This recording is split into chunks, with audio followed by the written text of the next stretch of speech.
मित्रांनो नमस्कार. कायदेशीर माहिती देणाऱ्या माझ्या YouTube चॅनलमध्ये तुमचं स्वागत आहे. आजचा विषय सुओ मोटो म्हणजे काय.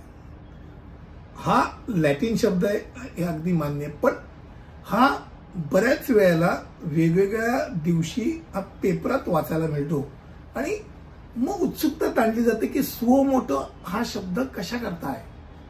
तर मित्रांनो, स्वतःच्या निर्णयावरती, स्वतःच्या गतीवरती जेव्हा निर्णय घेतला जातो तर आपण सुओ मोटो असं म्हणतात. लॅटिन शब्द आहे आणि कायदेशीर संदर्भात हा शब्द बऱ्याचदा अशा परिस्थितीत वापरला जातो जिथे न्यायालय किंवा इतर कोणतेही प्राधिकरण दुसऱ्या पक्षाकडनं कुठची सूचना किंवा विनंती न येता सुद्धा स्वतःच्या, त्याला म्हणतो ना, स्वतःच्या इन्स्टिंक्टने कारवाई करते.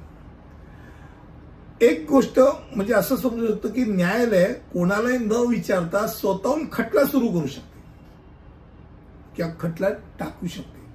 भारतात सुओ मोटो ही शक्ती घटनेच्या कलम 32 आणि अनुच्छेद 226 मधून येते आणि घटनेचा कलम असल्याकारणाने याचा अर्थ न्यायालय कोणाच्याही सल्ल्याशिवाय स्वतःहून खटले सुरू करू शकतात. हे डोक्यात ठेवा.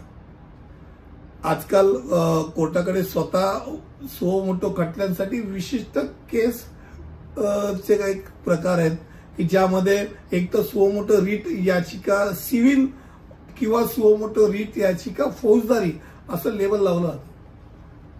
पण एक गोष्ट नक्की आहे की ज्या वेळेला न्यायालयाला वाटतं कोणीतरी PI टाकतं, पब्लिक लिटिगेशन ची केस टाकतं आणि कोर्टाला वाटतं की या केसमध्ये तथ्य आहे आणि याची त्वरित चौकशी व्हायला पाहिजे किंवा दखलंदाजी घ्यायला पाहिजे किंवा कधीतरी पेपरात वाचन करते आणि पेपरामध्ये जी काही बातमी येते त्या बातमीवरनं न्यायालयाला वाटतं की ह्या प्रकरणी कोणीतरी केस टाकल्यानंतर आपण त्या संदर्भात विचारणा करायची ऐवजी त्वरित त्याच्यावरती ऍक्शन घेणे गरजेचं आहे.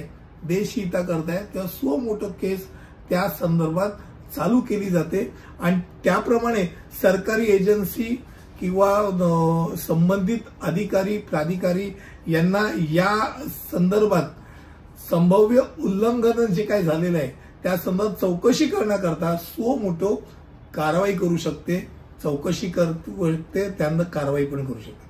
आता पहिली गोष्ट म्हणजे कोर्टाने केस स्वतःहून घेण्याचा निर्णय घेतल्यास कोर्ट सामान्यतः राज्य आणि केंद्र सरकारला नोटीस पाठवते, हे डोक्यात राहू दे. आणि कुठच्याही खटल्याच्या म्हणजे या ह्याच्यात फौजदारी खटल्याचा आपण विचार करूया. फौजदारी प्रक्रिया संहितेच्या 1973 च्या कलम 311 द्वारे न्यायालयाला अधिकार प्राप्त झालेला आहे की चौकशी किंवा खटल्याच्या कुठच्याही टप्प्यावरती, आता हे सगळं झालेलं आहे, आता कशाला, कुठच्याही टप्प्यावरती फिर्यादीच्या विनंतीवरनं किंवा फिर्यादीच्या विनंतीशिवाय सुओ मोटो ती साक्षीदारांना ते बोलू शकतं. कोर्ट त्याच्यावरती चौकशी करू शकतो आणि गरज असेल तर कारवाई पण करू शकतो. त्यामुळे आज हा भाग आपण पटकन समजण्याकरता आहे की सुओ मोटो म्हणजे स्वतः कोणीतरी कोणाच्या तरी तक्रार केल्यामुळे नाही तर स्वतः. मग यात सरकारी एजन्सी, पोलीस विभाग, CBI किंवा इतर कोणत्याही स्तरावरती तपासाचे आदेश ते देऊ शकतात किंवा न्यायालयच नाही तर न्यायालयासारखे इतर कोणी संदर्भ म्हणजे अधिकारी असेल तर ते सुओ मोटो त्याच्यावरती ऍक्शन घेणं हा प्रकार जो असतो सुओ मोटो, त्याला सुओ मोटो आपण अधिकार म्हणतो.